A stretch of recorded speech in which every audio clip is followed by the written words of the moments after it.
Imagine a sudden wave of heat rushing to your face. Your heart rate spikes, not with the adrenaline of a fight, but with the heavy, sickening thud of a collapse. Your shoulders instinctively slump, your gaze drops to the floor, and in that exact second, your mind screams a single, desperate command. Stop existing. This is shame. It is the most intimate and destructive of all human emotions. While fear tells you to run from a predator, shame tells you that you are the predator. Or worse, that you are the mistake. It is the only feeling that turns your own skin into a prison. We are told that we live in an era of unprecedented freedom, but the truth is far darker. We have built a global architecture designed to weaponize your deepest insecurities. Your desire to disappear has been turned into a multi-billion-dollar industry. Today, we are going to dismantle the architecture of your isolation and reveal how your own biology is being used to keep you in digital chains. Carl Jung once said, "Shame is a soul-eating emotion." To understand why it has such power over us, we have to look back at the survival of our ancestors. On the ancient savannah, being part of the tribe wasn't a choice. It was your only lifeline. If you were cast out, you were dead. Shame evolved as a biological leash, a brutal internal alarm system designed to keep you in line with the group. When you broke a social rule, your brain punished you with a physical sensation of pain so intense that you would do anything to fix the relationship. This is why shame makes you feel small. It is an evolutionary submissive signal. By lowering your head and shrinking your body, you were telling the tribe, "I am not a threat. I know I failed. Please, don't let me die alone." For millions of years, shame was your guardian angel. It was local, it was temporary, and it was restorative. But that world is gone. We have moved the tribe from the campfire to the cloud, and in doing so, we have broken the leash. In the past, if you felt ashamed, you could apologize to the 20 people who knew you and find peace. Today, you are being judged by a faceless mob of millions. We have entered the era of the digital pillory. In the Middle Ages, criminals were locked in wooden frames in the town square so the public could spit on them and mock them. It was a ritual of exclusion. Today, we do the same thing every time we join a viral dogpile or share a cringe compilation. The algorithm doesn't care about justice.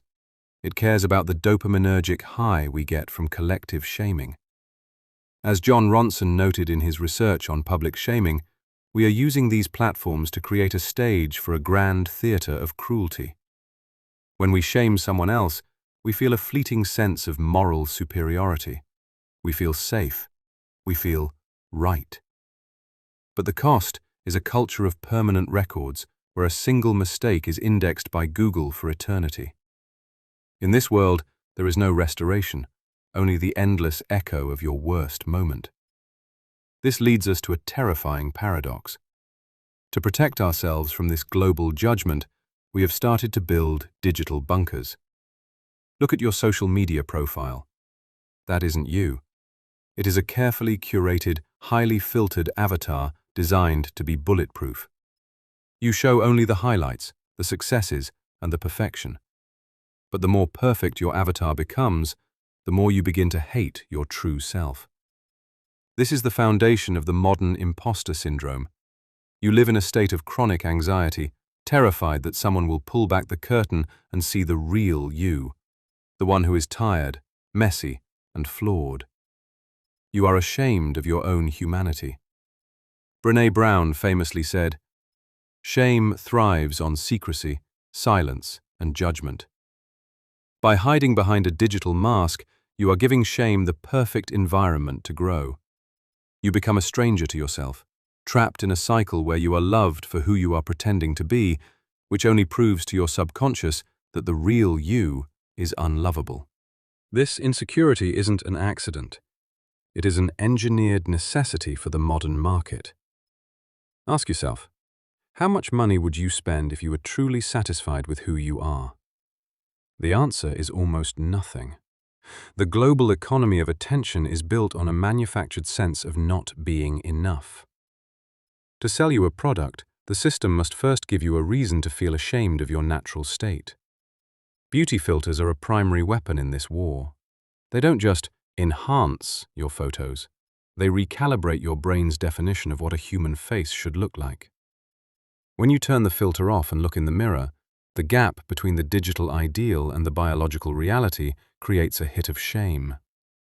This is the monetization of insufficiency. The industry creates the wound and then sells you the bandage. Whether it's the hustle culture making you feel ashamed of your need for rest, or the fashion industry making you ashamed of your aging body, the goal is the same: to keep you in a state of tension that can only be relieved by the next purchase.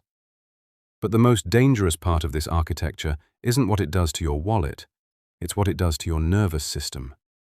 Chronic shame is not just a psychological state, it is a biological toxin. When you live in fear of being found out or excluded, your body enters a state of permanent freeze. This is an evolutionary response to a threat you cannot fight or flee from. Your prefrontal cortex, the part of the brain responsible for rational thought and connection, dims its lights. Your limbic system floods your body with cortisol. Over time, this chronic stress shatters your immune system and hardens your arteries. Science has shown that social isolation and the shame that drives it are more dangerous to your health than smoking or obesity. Your brain interprets digital exclusion as a signal of impending death. It begins to shut down your vital functions because, from an evolutionary perspective, if the tribe has rejected you, there is no reason to keep your heart beating.